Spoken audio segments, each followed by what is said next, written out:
The nature of the universe was, is, and always will be the same, and things cannot happen any differently than they do now. It's not just mankind and the other animals on Earth that share in the cycle of change, but also the heavens and even the four basic elements.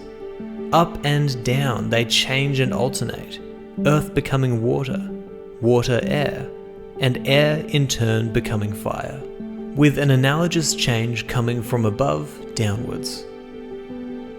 If we try to adapt our mind to the regular sequence of events and accept the inevitable with good grace, our life will proceed quite smoothly and harmoniously.